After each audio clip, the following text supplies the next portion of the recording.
guys, Tim here with Vanscape 1, and that's what I'm going to call this channel. I'll call it Vanscape 1 because I'm a little bit of vans, a little bit of landscaping, and I'm probably the only one doing it, so Vanscape 1 it is. So that's what I'm going to roll with. And this will be the third time I've taken this video, or tried to take this video, because of audio issues. I think I've finally got it worked out. Got the my old Rode mic, I forgot the name of it. I hope I got that right. I'm using my GoPro Hero 5, so I think I finally got the setup to where I'm not going to have static. So anyway, this is my second video, and I've noticed the previous takes I've talked too much, so I'm gonna try to cut it down a little bit and get right to the point. So about Lemon Squad, I said I would discuss that in the last video. So I did call them and I let them know about my displeasure with their services, and they immediately said that they don't remove compartments and things like that. And I told them that I looked at their service agreement, and it said that they will access areas that are reasonably accessible. So this doghouse here, the back cover of this E-Series motor, I would call that reasonably accessible for what they claim to have SAE certified mechanics, which is Society of Automotive Engineers certification. So if it was like, you know, be like a tree guy would be like, say, a mechanic, and an SAE certified mechanic would be more like a certified arborist. So a big difference there. So I would think that, particularly if I'm paying for $278.99 for a commercial inspection, and you know, that included the additional $29 for a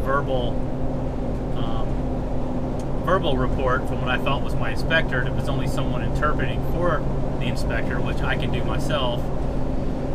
So I would figure that they would that the SAE certified mechanic, technician, whatever you want to call them, would pull this off. And it literally takes 5 minutes to take it on and take it off. So that's not a total of 10 minutes. That's about 2.5 minutes to get it off and about 2.5 minutes to get it back on. So if you know, if you're thinking about hiring them for a commercial inspection to look at a van, you may want to make sure that they're going to look at the back side of the motor, because if they had done that, that would have saved me probably about, you know, let's say $1,500 to $2,000 in lost revenue and ticket price, purchase price, incidentals, etc., and you know, including what I wasted on their service. So they said they didn't want to refund my money. I did tell them I was going to do a chargeback on my Amex.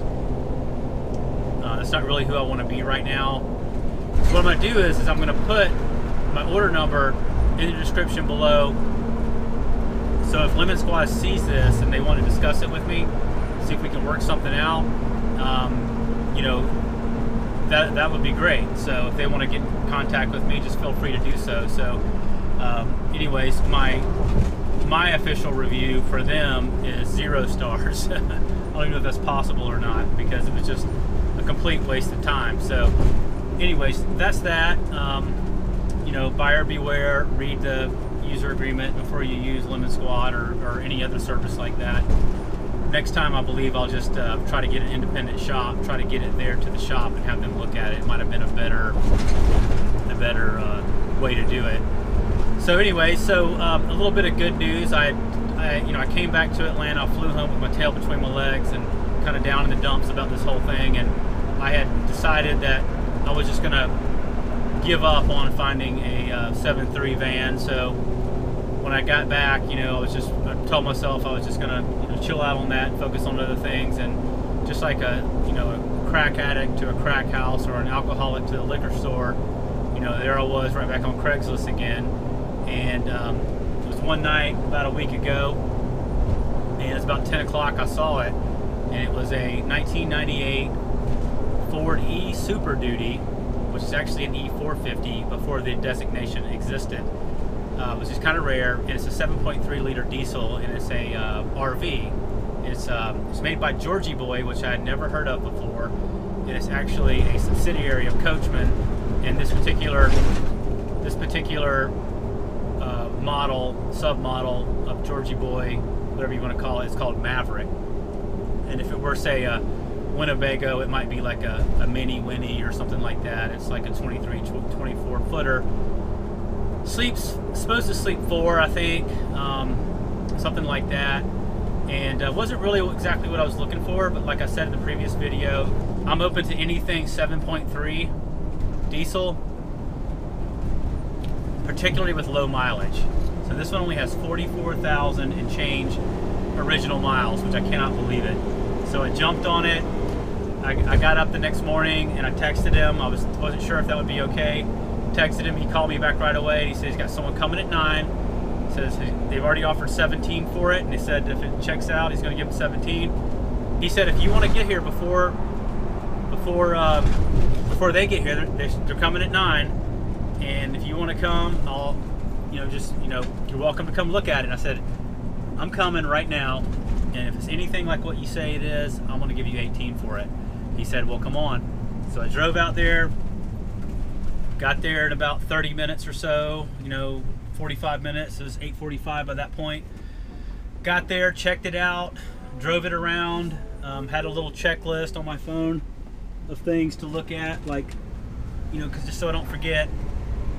Ran through my checklist, and then I took it for a drive, and we went by his buddy's shop and put it up on the lift, and he said he was going to do it for nothing, and I told him I wanted him to take off his buddy hat and put on his independent hat, because it's a paid job, and I want him to take a look at it. So he put it up on the lift, he let me look at it, got him to hook it up to the code sensor. He charged me 85 bucks. I pulled the Carfax. The guy told me it was one owner. Turned out the title had been changed 4 times. Could have been amongst family, things like that, but because all of it was still localized to Virginia and some in Pennsylvania. But the mileage checked out. I mean, couldn't believe it. And you could just look at the look at the motor and the coach or the cab portion and just tell that it was legit low miles. Like I said before, I've been around too many of these 7.3s to know what one that's been sort of ridden hard and put up wet looks like. So this one was still fresh, and it's not even broken in yet. So anyway, so that's pretty much it. I had $1,000 with me. I threw down a deposit, went back and called the bank, got the money all ready to go, and then met him at the bank, and the bank knew I was coming, had it all ready, and the rest is history. So that's pretty much that. So anyways, I just wanted to throw a quick video up. The last one was a little bit long, and the other 2 I recorded were very long, so I'm just trying to get these down to around 10 minutes or so, just so I don't lose you guys. And in the next video, we're going to do a walk around of the 98 7.3. So anyways, get any questions or comments, leave that down below. And if you would, subscribe, because I'm going to be putting up videos, say every Sunday. I'm going to shoot for that. Make sure you hit the notification bell so you get notifications from me. And we'll see you guys in the next video. Take care.